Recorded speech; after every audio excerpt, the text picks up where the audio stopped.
Sebuah gudang penyimpanan bungkil atau ampas sawit di Kelurahan Wailaga, Kecamatan Sukabumi, Rabu siang didatangi oleh Wali Kota Bandar Lampung dan aparatur dari Dinas Lingkungan Hidup. Sidak ini terkait adanya laporan pencemaran debu di permukiman dari gudang bungkil sawit. Debu bungkil sawit tersebut mengotori rumah dan air di dalam sumur warga. Wali Kota meminta pihak gudang memperbaiki sarana dan prasarana gudang supaya pencemaran debu bisa berhenti.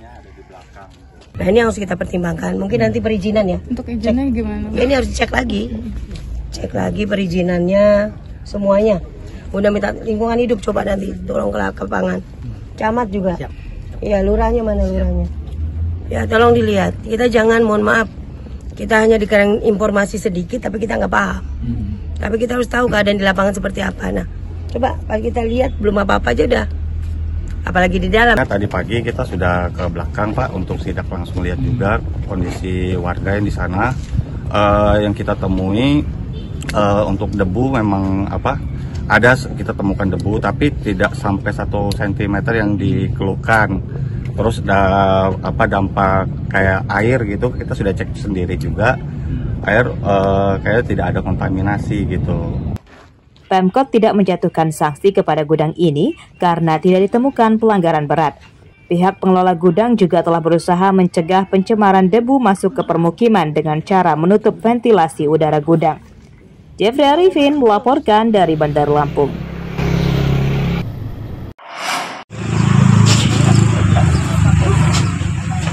Sejumlah kambing kurban ditemukan belum memenuhi syarat untuk dikurbankan. Temuan ini didapatkan tim kesehatan ternak saat memeriksa di sejumlah lapak penjualan hewan kurban di Kecamatan Kalianda, Lampung Selatan, Rabu siang. Perlu di ini enggak? Ketidaklayakan hewan yang dijual karena belum cukup umur, seperti yang disyariatkan Islam. Namun untuk pemeriksaan kesehatan, petugas tidak menemukan hewan kurban yang sakit.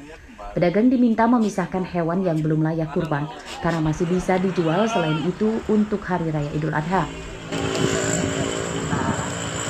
Kebersihan dari tempat penjualan hewan kurban ini juga harus diperhatikan, ya. Jadi supaya tidak timbul banyak lalat, tidak timbul banyak penyakit, begitu ya. Harus dirutin untuk disemprot, desinfektan dan dijaga kebersihan. Sejauhnya ada temuan hewan kurban yang tidak layak jual, Bu? Tidak layak jual dalam arti ada yang belum cukup umur, ya. Tapi kalau untuk kesehatan hewannya semua sehat.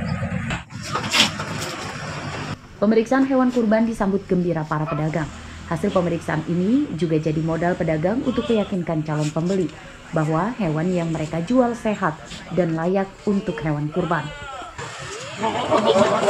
Periksa, Lulus semua? lulus alhamdulillah. Terus dikasih apa aja, Pak? Dikasih kartu sehat, dikasih obat semprot. Buat apa itu, Pak? Untuk disemprot penyakit yang di penyakit. Terus sejauh ini sudah laku berapa, Pak? Sekitar 45. Dari hasil pemeriksaan kesehatan belum diketahui hewan kurban yang sakit, baik kambing, domba maupun sapi. Hewan yang dinyatakan sehat langsung diberi tanda kartu sehat. Asep Saifullah melaporkan dari Lampung Selatan.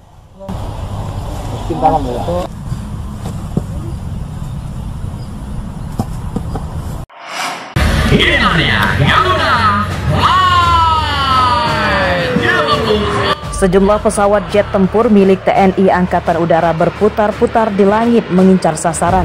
Sejumlah bangunan musuh hancur dibombardir pesawat. Api dan asap hitam membumbung ke angkasa.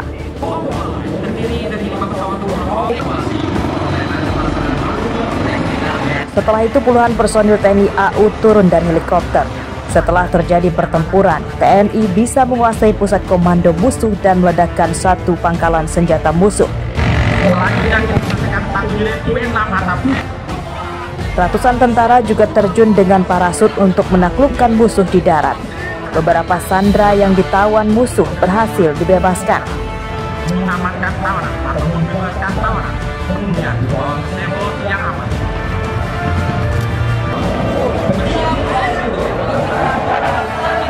Serangan udara itu bukanlah keadaan perang sebenarnya, melainkan latihan tempur Jalak Sakti dan Trisula Perkasa untuk melatih ketangkasan personil TNI AU. Latihan digelar di Pangkalan Tempur Pangeran Muhammad Bunyamin di Menggala Selatan, Tulang Bawang, Selasa siang. Samaan ada 2 latihan yang dijadikan satu. Latihan Jelak Sakti itu latihan puncaknya Korps Udara 1, sama latihan Trisula Perkasa latihan puncaknya Kopasgat. Jadi kita kemas, dan itu adalah sebagian dari alutsista Angkatan Udara. Jadi belum semua. Ada nanti latihan Korps Udara 2, Korps Udara 3, hampir sama seperti ini. Tapi ini adalah kekuatan yang ada di Korps Udara 1. Lebih dari 800 personil dikerahkan beserta 8 pesawat F-16, 1 pesawat intai, 3 helikopter, serta 3 heli Puma untuk personil penerjun payung. Latihan meliputi operasi intelijen hingga operasi udara khusus sebagai ujian untuk para personil TNI AU menghadapi medan pertempuran. Mustaqim melaporkan dari Tulang Bawang.